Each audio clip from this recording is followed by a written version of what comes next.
Day 3. There's no second chances anymore. All the final checks need to be completed, and then it's time to get your helmets on. Get in those X-Cats and give yourselves the best chance.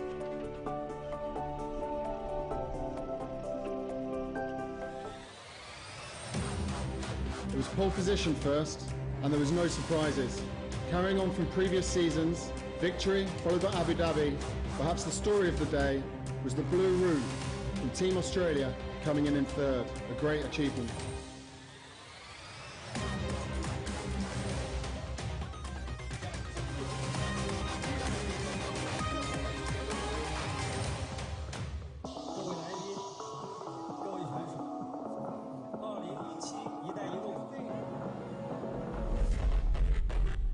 And then on to the race, and we are go, go, go here in the Chengdu Grand Prix, race 1 of the 2017 X-Cat World Championship. A great start by Team Australia. Xiamen Racing had an eventful day, finishing the end of the race with a broken propeller.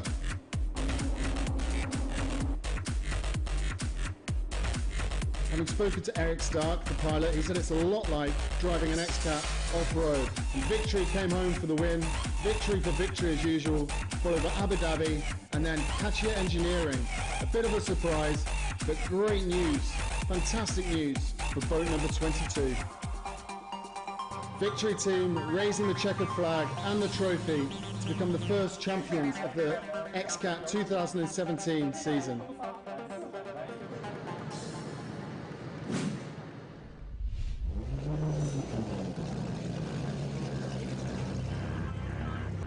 Chengdu Grand Prix number 2, day 4. And we are go, go, go. Chengdu Grand Prix race 2 is underway. 222 offshore, sporting the Chengdu advertising.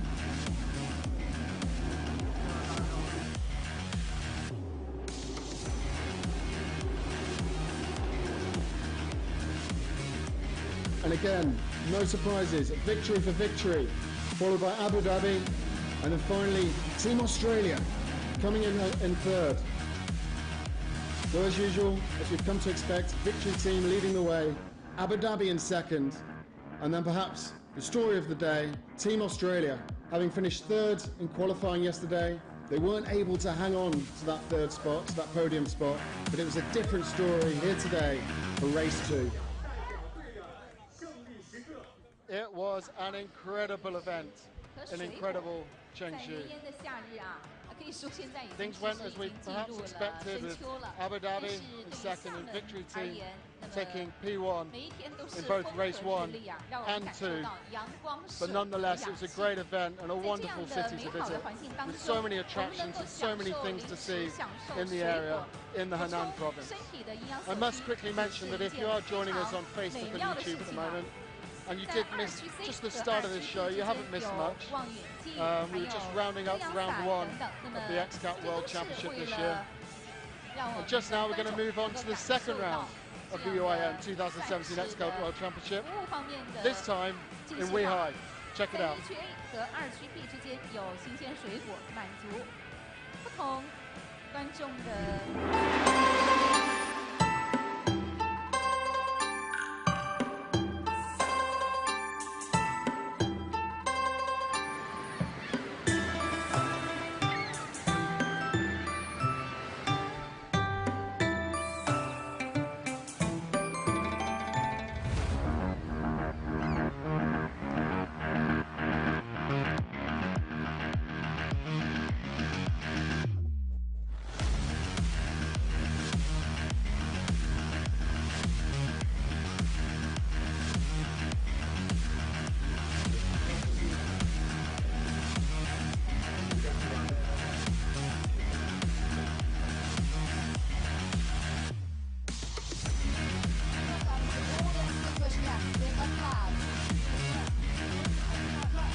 Weihai, yellow flag, so it's China's caution. They need to. garden city, renowned for long white beaches and being very green in the Shandong province. But the big story of the round two was that the order of things was upset a little bit. And the Blue Roux of Team Australia absolutely dominated. From pole position qualifying, race one, race two, there was only one team that was going to take all the points in that XCAT Championship weekend. As ever, I'm joined by Emanuele. Emanuele, what did you make of round two and the Blue Roux and Team Australia's performance last weekend? Yeah, good afternoon everybody. It was a stunning performance from the Blue Roux. They had 2 wins. They started in pole both races. And this morning we had the first free practice here in Xiamen. They were already 1.5 seconds faster than the second boat, which was Victory Team. But now we are getting into pole position, so we will see if they're still the fastest ones, the ones to beat. So Team Abu Dhabi on your screens at the moment. You probably would have been disappointed with their performance last weekend. The Victory Team slipping up and making some errors. There was an opportunity for Team Abu Dhabi to perhaps make an impression and push themselves up the order. Yeah, they started with great expectations. Then after stage one, the first 2 races, they realized to be the runner-ups. They were second with 2 second places in the first 2 races. But then again in the stage in Weihai, they couldn't make it because it was in the end Blue Roux winning, then Victory, and then they also made a mistake in race 2. They got a penalty for hitting a buoy. They got an extra long lap. So they couldn't capitalize on Victory's 6th spot in the race 3 in Weihai. So we will see, because now they are 3rd in the overall ranking and it's not the place they want to be. Qualifying is getting underway in Xiamen on a Friday on this occasion. A change in the order of things compared to round 1 and round 2 of this UIM 2017 XCAT World Championship. But I should quickly just introduce you to our local area where this race is taking place. We're in Xiamen, in the south of China, and personally this area reminds me a lot of Pirates of the Caribbean. There's lots of little islands, there's lots of old buildings and colonial structures hidden away. It's a beautiful place. It really is one of the more amazing places I've ever visited, and I can really say that from the bottom of my heart. And I've even read up on things, and I've read the stories about European merchants and pirates that frequented this area. It's an amazing, amazing place. But of course, we're here for the XCATs, we're here for the speed, and you can already see that there's a lot of air being taken by those XCATs on the water, Emanuele.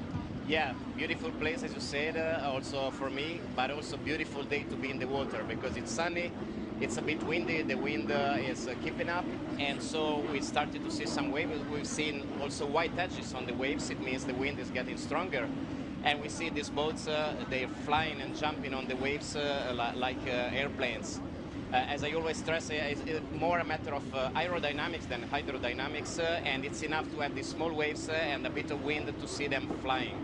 It's going to be amazing. Look at Suicat, just how they are getting out of the water. You can see the propellers. They also made a small mistake. They slowed down. It's going to be tough for them today. You just saw Katia Engineering on your screens. It was an eventful week for Katia because at the end of the last round, the very, very end, they lost an engine. They didn't retrieve it, which has meant that they've done all they can to try and get equipment to here, to Xiamen, so they can be race ready today. And quite unbelievably, they've managed to do so. Yeah. First of all, they tried to rescue the engine from the bottom of the sea. The rescue team went there on site, on the spot. They had divers, but it's not so easy. They couldn't make it, but luckily they were able to find a new engine. And so they were, especially not only finding it, but mounting it. It took them 5 hours since the moment they got the engine just to set it up perfectly. All the wiring, all the cables, the hydraulic parts. And so now they are back in the water. While at the moment we see a slow-mo of Team Abu Dhabi. They need to push a lot. Their boat normally is a very shaky boat, as I used to call them. It jumps a lot on the water, so today it's going to be a big effort for them.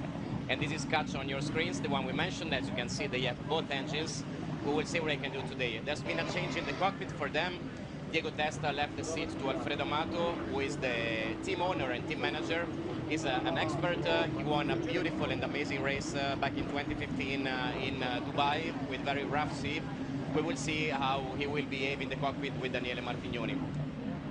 Danny Martignoni wandered across to me in the pits earlier today, very quietly whispered in my ear, "We're going to be quick today. You just watch. We're going to be quick." So he's one to keep an eye on. Despite the new engine, they've got some confidence from somewhere, and they're going to look to make it count. It's going to be fun today. It's going to be fun because just watching at the images, you see how much they're jumping. We will see a thrilling action, I'm sure, in this pole position session, which I remind you is going to last 90 minutes. So we will have a lot of beautiful images.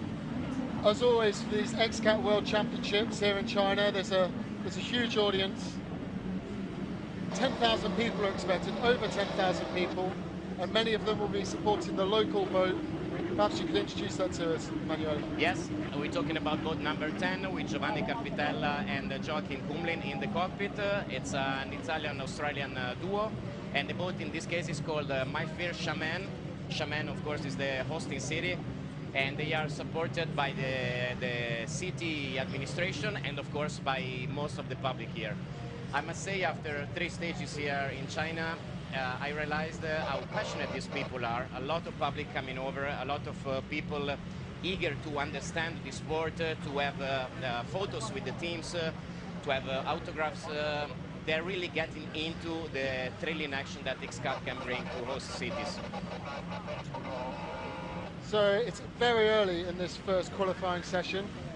Still 23.5 minutes left to run. But I should tell you that perhaps there was some truth to what Danny whispered in my ear earlier today, because Katia Engineering so far are the fastest. They do hold pole position, just ahead of a familiar foe in Victory Team, and then the local boat that we've also mentioned, My Fair Xiamen. Exactly, because previously I said 90 minutes. 90 minutes is the whole duration of the qualifying session, but as you said, it's some more than 20 minutes to go for the end of Q1. This is the way it works. There will be all the boats in the water whenever they want to have their fast laps. For the first session, Q1, which is 35 minutes normally, and then the slowest 4 will be knocked out. So we will have 7 boats left at the end of this first session of Q1. Then there will be a short break, then another 15 minutes for Q2 with the top 7 boats. The slowest 4 out of these 7 will be knocked out again, and so in the end it will be just one Q3 session with the top 3 boats, and that will be really amazing because it's going to be one fast lap for each boat. That's it.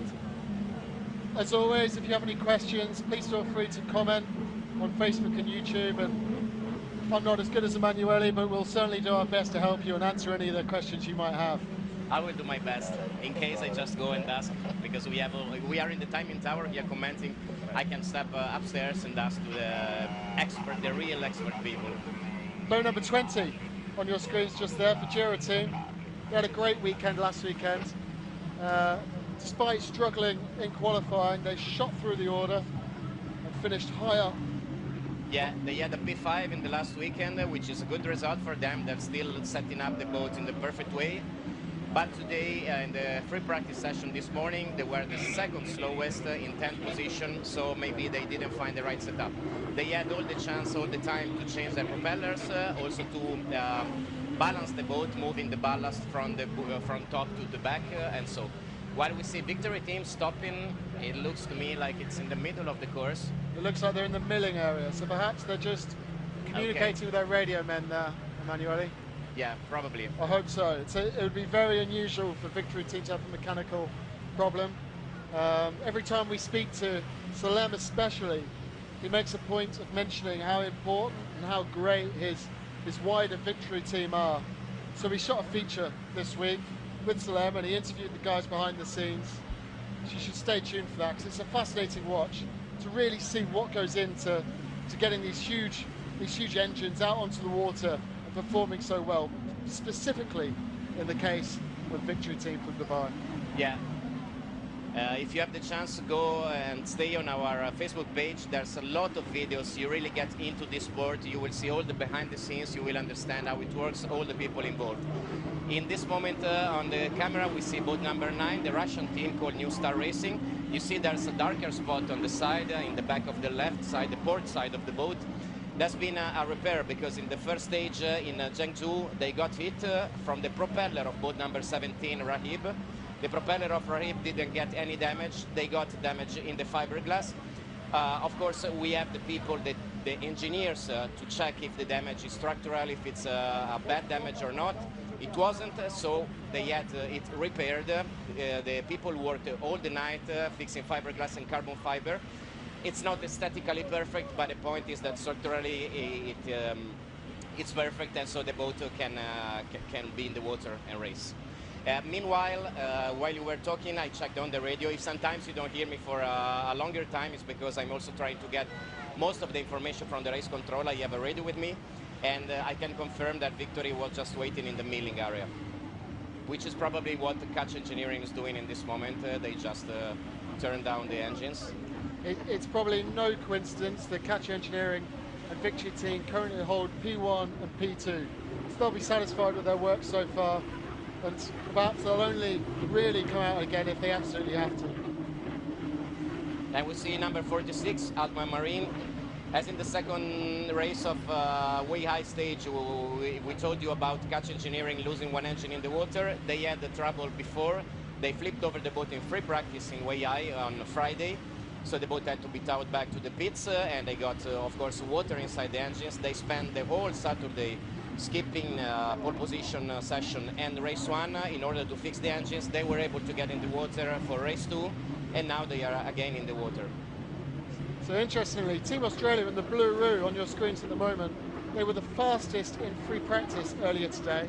They're currently 4th in qualifying, so they're still safe to make the second qualifying period, but not at the moment going as quickly as Catch Engineering and Victory Team.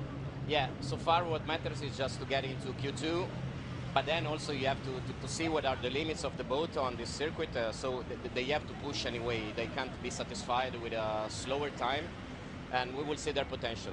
We still have 17 minutes to go for the end of Q1. So the key position that every X-Cat will be looking to achieve is 7th. The 7th position, anything above is of course great, but if you drop out of that top 7, if you're in 8th, 9th or 10th, then it means you won't be moving on to Q2, and you'll have the worst of the starting positions when it comes to the race tomorrow. And that is also why you will see a lot of propellers today, like you see now Atman Marine jumping out of the water, because they have to push, especially the teams that couldn't make it very fast in the last practice session. You see this huge jump from Atman. And as you can tell, there's not big waves that you can see with your eye, but believe me, when you are in the cockpit at those speeds, it's enough to jump. They will have to give their maximum in order to make it into Q2. Lady Spain on your screens at the moment.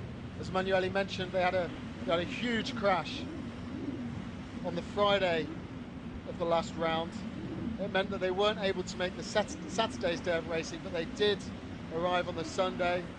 They did their best, but it was always going to be difficult given the huge effort and all the changes they had to make the X-Cat ready, having had their engines flooded in the accident on the Friday. Yeah, the race course in Way High had the longest straight ever in X-Cat. It was 1.1 nautical miles, which is 2 kilometers. So the boats reached the speed up to and over 200 kilometers. When they were at the end of this straight, they had a very tight left turn, and that's where they lost the boat. They barrel rolled, and so that was over. Luckily, no harm for either of the drivers, Andrea Comello and Roberto Lopiano, both from Italy. But of course, a lot of work to do on the engines. I'm afraid it is an unfortunately familiar story for Lady Spain. They do currently hold the 10th position. They're struggling here at the moment in Xiamen, as they have done so often in this championship so far. Yeah. These two guys are really amazing because they came over here with a very restricted, limited number of people to work with them. So they actually, the two drivers, had to work all the night of Friday and Saturday in order to fix the engines. They made it, so it would be nice to see them a little bit faster than this. Usually the Blue Roo has just flown past the timing tower where we're located, not currently on your screens at the moment, but they are the second fastest. So currently it's Catcher Engineering, the fastest boat in qualifying, followed by the Blue Roo of Team Australia, Victory Team in third, My Fair Xiamen in fourth, Sweecat Racing in fifth, Team Abu Dhabi in sixth, a lot further down. They'll want to go a lot faster before this Q1 period's over, Team Abu Dhabi. The Jira team own that seventh place, and then it's Al Vazel, New Star and Lady Spain, who currently look like they might miss out. And while Abu Dhabi is surely pushing to have a better time because P6 is not enough for them, it's very risky. And you see again the propellers out of the water. Another team that needs to do much better than this, it's Al Wazel with the reigning champions, world champions, Nadir Binindi and Arif Al Zafain. They are currently, as you said, in 8th position now. Yeah, so they need to have a faster time. They still have plenty of time to make it, but they need it. There they are, out on the circuit and out of the water again. They returned to the podium last week, Al Vazel. It's a familiar place for Arif and Nadir. They've been there many times before. And hopefully it's a sign of things to come, because it makes for a great story that these guys have come back to XCAT racing in their own boat, looking to perhaps challenge their old team that they shared so many successful years with. Yeah, I'm sure that the first weekend we had here in China, in Zhengzhou, was the worst for them, because Victory Team, their former team, won both races, and they got DNF, didn't finish, they retired from the first race, and the 7th place in the second race for overheating of one engine. They got retired, and then they were just slow in the second race. They finished the first stage after 2 races in the last position of the overall ranking, with Victory, their former team, winning both the races. Then again, they did better in the second stage. Now they are in the overall ranking, currently in, let me check, I don't want to tell you wrong. They are currently in 8th position with just 46 points, while Victory Team is second with 115 points.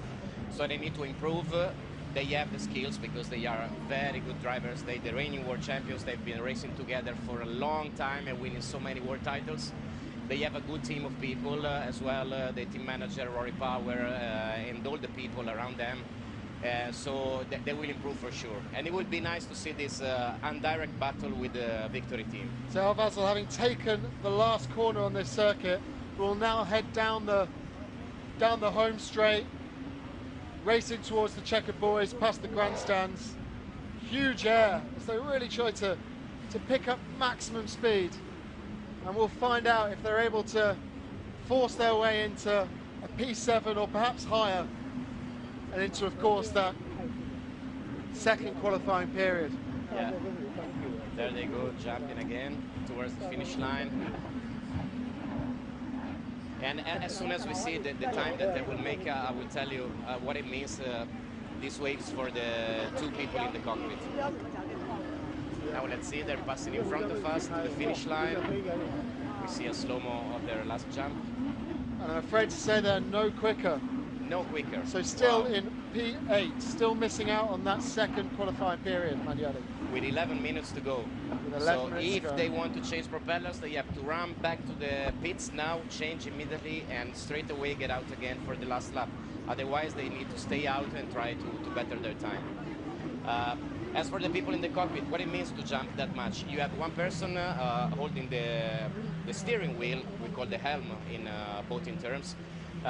He has always to look the best way to face every wave that it's in front of the boat. So it's not going always in a straight line, but you have to change direction every fraction of a second. At the same time, the one beside him, normally the driver is on the right-hand side of the cockpit, the other one on the left. He holds the throttles, it's 2 levers that he commands with his right hand. He has to release the gas anytime the propellers get out of the water. Otherwise, they will go they will rev up too much and the engines will overheat. So it's a continuous work for both of them when it's so wavy. And we see now my fear Xiamen, boat number 10, passing over Swekat. Swekat was just going slow. Maybe they're getting back to the pits or to the milling area. It's a tale of two different qualifying periods here in Q1. Katia Engineering have only finished one lap. Why? Because that's all they've needed to finish. They've been the fastest from the off. They hold P1. They're happy with the work that's been done before they move into Q2. Yeah, I believe which was their time, 2:58. 2:50.8 is a very good time in these conditions. They did it, they are first, the first 7 will go up to Q2, so they are confident that they will make it. Also because if the wind keeps on blowing, the waves will be taller, higher, so the conditions will be worse and the times will be slower. So it's like when you have like a dry racetrack in Formula 1 cars, then if it gets moist, if it gets a bit rainy, it will get worse. So if you got your time when it was dry, you are confident that you will make it. So boat number 7, now Vasil on your screens at the moment. They didn't take your advice, Emanuele. They haven't headed back to the pits for a propeller change. Just pushing and pushing. And I see the left rearview mirror that changed a bit position. It's probably because of the shakes on the boat. You see it's not in the horizontal position. I don't think it was like the throttle man to want it in that position. It's probably the solicitations that it got from the smashes on the water. So again, just to reiterate, as it stands, Vasil, New Star and Lady Spain will miss out on the opportunity to compete in Q2 as it stands. Exactly, and it's just 3 because at the moment boat number 17 Rahib didn't get out on the race course. So of course if you don't have any laps time, you will be last and you will start in last position. So Vasil have just passed the checkered boys once again, but unfortunately again they are no quicker, still holding that 8th spot. And I'm also surprised, Sean, because we said about the experience of these two drivers, Nadir Bin Indi and Darif Al-Zafain. They are offshore pilots. They won also world titles in Class 1, like on bigger waves and big boats. So in these conditions, they could be really competitive. I'm surprised. Maybe the boat has the wrong setup and they said we have no time to go back and change it. So they have to squeeze every 10th of a second from their boat in order to get into Q2. Huge air on your screens just a moment ago there, courtesy of my fear, Xiamen, the local boat, who is still out there pushing their X-Car hard, despite holding the 4th position, and that's a demonstration as to how you can never take anything for granted. Wow. In this competition. You've seen this big jump and losing their trajectory, that means losing some time when you do like that. Two very expert drivers as well, as we see the slow motion of this. You see as soon as they touch the boat again, the water again, the boat lose direction, and so you need to steer again and you will lose some speed. They are both really expert. Giovanni Carpitella, the throttle, is a long time offshore driver, and Joachim Kulminen as well. He won with Alfredo Amato, as we mentioned before. They won in 2015 a race in really chopped water, so they are expert, and I think they will make it into Q2. There was a lovely photo on Instagram earlier today, posted by Eric Stark of Sweecat, along with Joachim and the other Sweecat pilot, Mika Begston, mentioning how they're living the dream. 18 years they've known each other, dreaming of racing in places such as this. And it's a great photo. I'd ask you to go and check it out if you have the opportunity. It's just a great story that these guys that have known each other for so long are competing at the highest level here in the X-Scout World Championship. Yeah, Eric Stark and Mika Benson racing together with their buddy Joachim Kumlin racing in another boat, but of course they are really friends, close friends. Same thing happens with Abu Dhabi and Victory team. They are competitors, they're always fighting for the top spots, but they are really friends when they are out of the circuit. They like to have lunch and dinner all together. They stick together a lot, so they are rivals in the water but friends outside, which is a very good thing because we don't see much rivalry out of the water among the drivers. There is Sweecat on your screens at the moment, currently holding 5th spot. You can see the X-Cats there that are those X-Cats that are comfortable with their work so far, just milling around, they're only going to go back out on the course if they really must. Yeah. They're having just some rest in the milling area, probably talking each other in the cockpits between the driver and the throttleman. They have the chance to open the cockpit canopy because it's really hot. It's hot outside. Now here we are fine because it's windy, but when you are in the cockpit you get no air and it's going to be really hot inside and you sweat as well. So they need to open the cockpit for a bit of fresh air. Then again they close the lid and they go back in the circuit for their fast time. So boat number 7, Al Basil's still out there, still working hard. They're probably having a conversation in the cockpit right now about what they can do, how they can just shave off just 1 second from their time to force their way into Q2 and the opportunity to drive their way up through the fleet so they have the best opportunity possible tomorrow when we get to race 5 of this 2017 UAM X-Cat World Championship. Here on your screen now, it's a son and father with the headphones, and number 81 is Rosario Schiano. The other one was Antonio Schiano, his father. They are Mercury Racing dealers for the whole Italy, and they are here to support team number 22 as a technical guys. So they had a big responsibility when the boat lost one engine in the bottom, on the bottom of the sea, as we said. Immediately they were on the phone calling around in order to find this engine. They found, and Rosario, the younger one that you've seen on the screen, while we have the shot of the boat number 22. Rosario, as I said, was one of the people working to install the engine again and connect all the wirings and so. There you see the grandstands. Great number of people here, given it is only a qualifying period. And the top 2 on your screen, as it stands, Kachi Engineering and the Blue Room. They're comfortable with their work so far. They're just milling around, waiting for Q2 to get started because they've done the business so far. They don't need to go any quicker because it all restarts again. All the times reset when we move into Q2. While at the same time, another blue boat, which is Victory 3 on your screens, is taking their laps. At the moment, they stand in 3rd position, just 1 second, less than 1 second behind Kachi Engineering and the Blue Room. So they don't need actually to have a faster lap, but they need to test their potential. It's a good opportunity to test those Mercury engines and push them to their fullest. Yeah, I take the chance to tell about the Mercury engines. These are 4-stroke engines.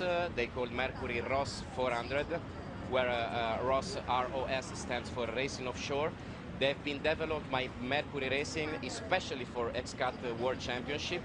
And after they developed and issued to the championship, they also had, how do you say, a leisure version under the brand Mercury. It's Mercury Verado 400. It's basically the same engine. No, I don't want to say basically. It is the same engine, and it's the only racing engine also sold on the leisure market, meaning that it's really green, because sometimes, you know, in racing you don't have to comply all the legislation and the rules for pollution that you have in the leisure boating. But in this case, it's the very same engine, so it's also a very green unit. Sweetcat Racing currently in 5th position. Just 2 spots ahead of that important dotted line which splits those boats that will move into Q2 and those that won't. But there is 2 seconds separating Sweetcat and that dotted line, so they won't be too concerned as it stands. Nonetheless, they'll know that they'll need to go quicker if they really want to make an impact here in this round of racing. And if the waves go on like this and the wind goes on like this as well, I think we will have the first bad news, let's say, of the day, with Al Wasl stuck in 8th position. At the moment they are out of Q2, so they will start in 8th position if everything stands like this. We don't see them out in the water, and the waves seems to be growing, so maybe they will be out of Q2. As you see on your screens, Victory team taking huge air there. They'll be comfortable they're going to make it into Q2, but nonetheless they're still pushing their X-Cat as hard as they can, so they can be as ready as they can when it comes to Q2, and then of course they'd hope to be in Q1 soon afterwards. The team that really surprises me at the moment is Team Abu Dhabi, currently in 6th spot. So not a long way ahead of missing out on the next Q2 period. But we haven't seen them out on the water for a little while. No news has come to us as it stands of any issues. So either they are super cool and they're confident that the 1 second gap they have over 8th place is going to be enough. Or perhaps they have some problems. We'll try and find out. You know what, Sean? Looking through my paper, I don't want to be too technical. This is not a technical speech, but I was checking that Abu Dhabi, as I thought, is one of the shortest boats of them all. We're talking about half a meter shorter than the other ones, the average of the other ones, while the shortest one is Rahib. We're talking about 9.1 meters, 9.2 for Abu Dhabi, and 9.6 and over for most of the others. Also, Swaycat is 9.2. In these conditions, to have a short boat, it's hindering your performance. It's penalizing you because with big waves, you don't have enough horizontal and linear stability. So maybe that's one of the reasons why Rahib didn't go out and Abu Dhabi is not doing so well. You see Fajira team on your screens, the radio man having a chat with the Fajira boat you can now see on your screens. Currently in the 7th spot. There'll be a hub of activity. Yeah, because we got now the checker flag for Q1. That's why this guy immediately went out to have a bit of a show for the public. So we have the first news of the day. Al Wasl with the reigning champions are out of Q2. New Star in 9th and Lady Spain in 10th. A familiar story for those 3 boats so far this season. Missing out on Q2. But the story for myself so far, again going back to Danny whispering my ear in the pits, Catch Air Engineering were the fastest in the first lap and then they stopped. They didn't need to carry on. They were happy with that lap. They just wanted to get themselves ready for Q2, which we will bring to you very shortly. How cool is that? You go out for 1 lap and you say, okay, I've done my homework. Back to the pits and wait for Q2. It's especially amazing given they are running a new engine for the first time, having lost a Mercury engine to the bottom of the sea last week in Weihai. Are we sure it's the proper engine? It's not a bigger engine. Maybe they could find like a more powerful engine. No, I'm joking, of course. All the engines are the same, as I said, Mercury Ross 400 for everybody, so 800 for each boat. I can hear the typewriters going in the newspapers already. Exactly, no. Making stories. I don't want to mislead you. It was a joke, okay? All the engines are the same for everybody. It's Mercury Ross 400 horsepower for each unit. So anyway, Q1 sees Catch Engineering in first spot, then the Blue Roof Victory team, the My Fair Xiamen, the local team in the 4th spot, then Swaycat Racing, Abu Dhabi and Fujairah team. These 7 will make into Q2. Then knocked out, and so it will be also the starting grid. In 8th spot, Al Wasl, followed by New Star, Lady Spain, and to close the pack, it will be Rahib in 11th position. In some minutes, we will start with Q2, and we will see how the top 7 will behave. We're going to take a short break, and we'll be back with you very, very shortly, in just a few moments, when Q2 gets underway. Stay tuned.